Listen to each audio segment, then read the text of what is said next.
दोस्तों इस वीडियो में ज़मीन से जुड़ी बहुत ही महत्वपूर्ण बातों पर चर्चा करेंगे और आपके सारे सवालों का जवाब देंगे जो आपके मन में क्वेश्चन होते हैं, और हो सकता है कि इस वीडियो में आपके सवालों के जवाब मिल जाएं। दोस्तों इससे पहले मैं आपको एक बात बता दूं कि चैनल पे मिस्टेक की वजह से मुझे इस चैनल पर वीडियो अपलोड करना पड़ रहा है और आप इस चैनल को ज़रूर सब्सक्राइब करें। प्लीज़ आपसे रिक्वेस्ट है कि आप मेरे इस दूसरे चैनल को ज़रूर सब्सक्राइब कर लें। तो दोस्तों चलिए आते हैं अपने टॉपिक पर। देखिए सबसे पहला सामान्य सा क्वेश्चन है कि दाखिल खारिज म्यूटेशन न कराने पर क्या होगा।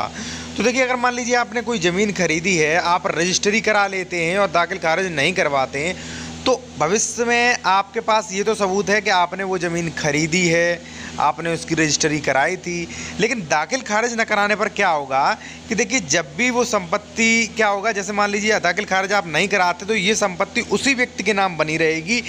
जिस व्यक्ति की थी, ये ना कि जिस व्यक्ति ने ली है उसके नाम भी संपत्ति नहीं होती है और जिसने बेची है उसी के नाम संपत्ति बनी रहती है। तो साधारण सी बात है, आगे क्या होगा कि उसके उत्तराधिकारियों के नाम वो संपत्ति दर्ज हो जाएगी, ठीक है, और वो आपके नाम संपत्ति नहीं आएगी, भले ही आपने रजिस्ट्री करा ली है। तो बस यही नुकसान है, और बाद में हो सकता है कि भाई वो जो उत्तराधिकारी हो या मान लीजिए जिसके नाम संपत्ति हो आपके नाम सरकारी दस्तावेजों में नहीं हुई है, तो बाद में आपको हो सकता है प्रॉब्लम्स आएँ, और आती भी हैं। तो दाखिल खारिज बहुत ज़रूरी होता है। चलिए दोस्तों अब बात करते हैं दूसरे प्रश्न पर कि अगर मान लीजिए आपने कोई ज़मीन खरीद ली है और मान लीजिए 10, 5, 2 या 15 साल हो गए और आपने उस ज़मीन का दाखिल खारिज नहीं करवाया है,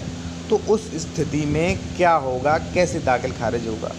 तो देखिए अगर मान लीजिए आपने रजिस्ट्री करा ली है, वो ज़मीन खरीद ली है और ज़मीन पर अपना कब्जा भी कर लिया है और आपने दाखिल खारिज नहीं करवाया है, 10, 12 साल हो गई, 15 साल हो गई, तो फिर वहाँ आपको प्रॉब्लम आएगी। ऐसा नहीं कि दाखिल खारिज नहीं हो, दाखिल खारिज होगा,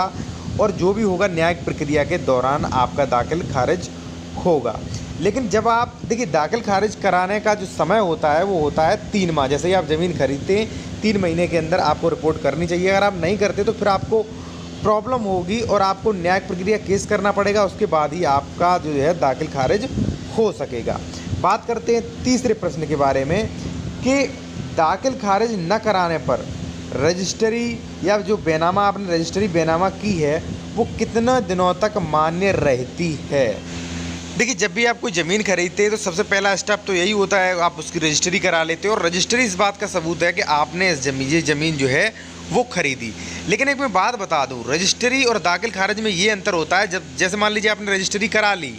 और दाखिल खारिज नहीं हुआ, तो उस बीच में कोई अदर व्यक्ति तहसीलदार के यहाँ ऑब्जेक्शन करके वो आपकी रजिस्ट्री कैंसिल भी करा सकता है। दाखिल खारिज नहीं होगा, उसी व्यक्ति के नाम ज़मीन बनी रहेगी जिसके नाम थी, जिससे ली थी उसी के नाम बनी रहेगी। मान लीजिए आपको किसी ने ऑब्जेक्शन नहीं किया और आपने रजिस्ट्री करा ली, दाखिल खारिज नहीं कराया, तो आपकी रजिस्टर कभी भी रजिस्ट्री कैंसिल नहीं होती। अन्यथा के तौर पर अगर मान लीजिए किसी व्यक्ति ने ऑब्जेक्शन कर दिया कि उसने अगर दावा कर दिया, किसी प्रकार का कोई ऑब्जेक्शन लगा दिया उस पर, तहसीलदार के यहाँ आप उस पर ज़मीन पर केस कर दिया, तो फिर वहाँ आपको प्रॉब्लम क्रिएट होगी, और हो सकता है कि अगर मान लीजिए उसके पास कोई मजबूत सबूत हैं, मजबूत तथ्य हैं, तो हो सकता है कि भाई आपकी रजिस्ट्री जो है वो कैंसिल भी कर दी जाए। इसलिए दाखिल खारिज न कराने पर, ओनली रजिस्ट्री कराने पर आपको भविष्य में या मान लीजिए आपके उत्तराधिकारियों को भविष्य में बहुत ही कठिनाइयों का सामना करना पड़ सकता है। दोस्तों वीडियो अच्छा लगा तो वीडियो को लाइक ज़रूर करें और इस चैनल को ज़रूर सब्सक्राइब कर लें।